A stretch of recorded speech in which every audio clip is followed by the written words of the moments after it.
रंगराजनगर परिसरातील हिंदू स्मशानभूमीची दयनीय अवस्था दूर करण्याची मागणी डॉक्टर सूर्यप्रकाश कोठे यांनी महापौर विनायक कोंडाल यांच्याकडे केली आहे। शांती चौक, गांधीनगर, रंगराजनगर, सोलापूर, हैदराबाद, विजापूर बायपास जवळ हिंदू स्मशानभूमीची सध्याची अवस्था अत्यंत दयनीय, अस्वच्छ आणि नागरिकांसाठी वेदनादायक ठरली आहे। या स्मशानभूमीमध्ये स्मशानभूमीचा योग्य आणि स्पष्ट नावफलक उपलब्ध नाही, संरक्षक भिंत आणि प्रवेशद्वार नसल्यानं परिसर उघडा तसंच असुरक्षित आहे। सर्वत्र कचरा, घाणीचे ढिगारे, दुर्गंधी आणि अस्वच्छता आहे।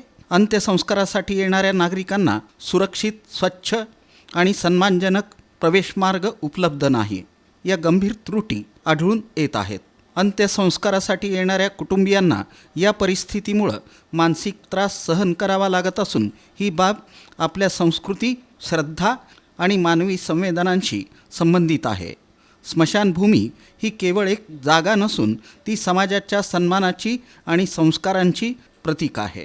तातडीनं स्वच्छता मोहीम राबवणं, संरक्षक भिंत आणि प्रवेशद्वार उभारणं, योग्य नामफलक लावणं, अंत्यसंस्कारासाठी आवश्यक मूलभूत सुविधा तसंच सुरक्षित प्रवेशमार्ग उपलब्ध करून देणं याबाबत संबंधित अधिकाऱ्यांना त्वरित आदेश देण्यात यावेत।